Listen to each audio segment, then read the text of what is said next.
Complete ఇన్ఫర్మేషన్తో నేను ఇక్కడ రావడం జరిగింది.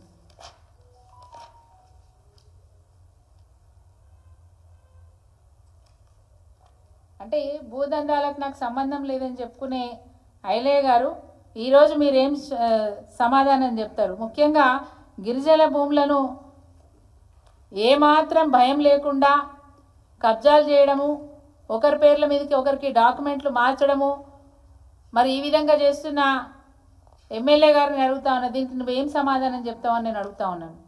నీ సమాధానం ఏంది అని అడుగుతా ఉన్నాను. ఇట్లా ఈ విధంగా చాలా ఉన్నాయి. ఒకటి తీసుకొస్తా అని చెప్పినా ఇది రెండోది మీ ముందుకు రావడం. మా భూదందాల ఐలయ్య చేస్తున్న కార్యక్రమాలు ఎందుకు నేను ముందుకు వస్తున్నా అంటే చిన్న విషయానికి, చాలా చిన్న విషయాలకు కూడా ఈరోజు బీఆర్ఎస్ పార్టీ నాయకుల మీద, బీఆర్ఎస్ పార్టీ ఎమ్మెల్యేల మీద కేసు చేసి విచారణకు పిలిపిస్తూ ఉన్నారు పోలీస్ స్టేషన్లకు. మరి ఇంత పెద్ద ఎత్తున భూదందాలు చేస్తూ, అక్రమాలు చేస్తూ, స్వయాన వారు ఎమ్మెల్యే కాకముందు కూడా కాదు, వారు ఎమ్మెల్యే అయినాక సంవత్సరానికి వారి దగ్గర పనిచేస్తున్న పిఏ, వారి దగ్గర పనిచేస్తున్న డ్రైవర్ పేరు మీద డాక్యుమెంట్లు ఉన్నాయని చెప్పి సుస్పష్టంగా మీ దగ్గర నేను వచ్చినాను.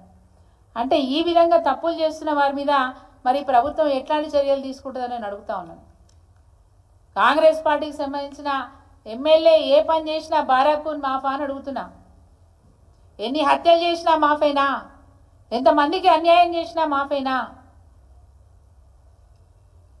మేము దీని మీద డిమాండ్ చేస్తూ ఉన్నాం. వెంటనే ఈ పట్టాలన్నీ కూడా, మరి ఈ సేల్ డీడ్లన్నీ కూడా క్యాన్సిల్ చేసి హక్కుదారులైనటువంటి గిరిజనులు ఎవరైతే ఉన్నారో ఆ గిరిజనుల పేరు మీద ఫ్రెష్గా పట్టాలు ఇవ్వాలని చెప్పి మేము డిమాండ్ చేస్తూ ఉన్నాం.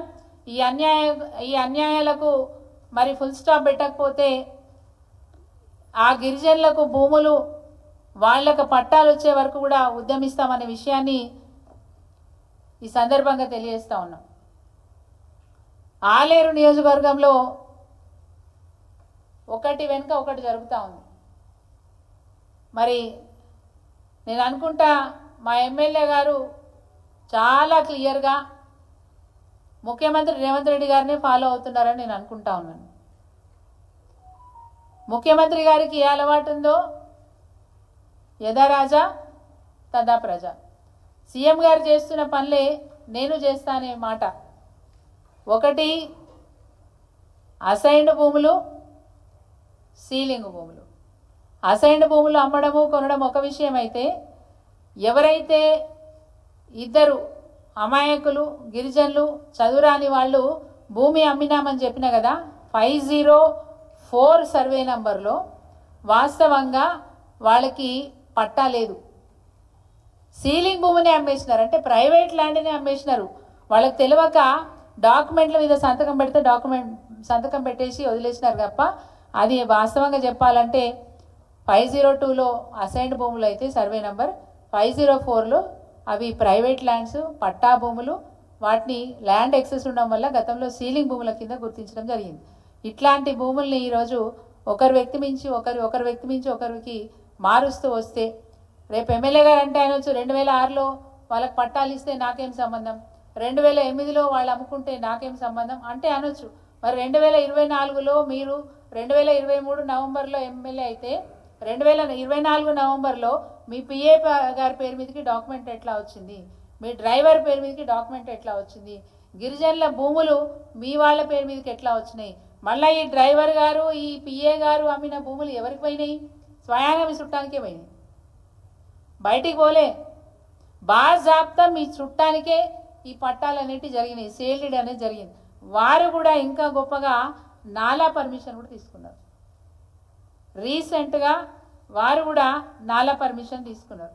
సో ఈ విధంగా అక్రమాలకు పాల్పడుతున్న ఆలేరు ఎమ్మెల్యే గారి మీద చర్యలు తీసుకోవాలని చెప్పి, మీ చిత్తశుద్ధి ఏమన్నా ఉంటే మీరు నిరూపించుకోవాలని చెప్పి నేను ఈ ప్రభుత్వాన్ని డిమాండ్ చేస్తూ ఉన్నా. ఇది నాలా పర్మిషను.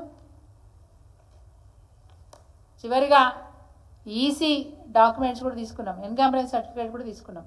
ఈసీలు, నాలాలు, ఈ విధంగా అక్రమంగా గిరిజనుల భూములను, సీలింగ్ భూములను, అసైన్డ్ భూములను నీ వాళ్ళ పేరు మీదకి మార్చుకొని మళ్ళా వాళ్ళ దగ్గర నుంచి మీ బంధువుల పేరు మీదకి మార్చుకొని అక్రమాలకు పాల్పడుతున్న ఎమ్మెల్యే గారి మీద ఏ పాటి చర్యలు తీసుకుంటుందో ఈ ప్రభుత్వం మేము తప్పకుండా చూస్తాం.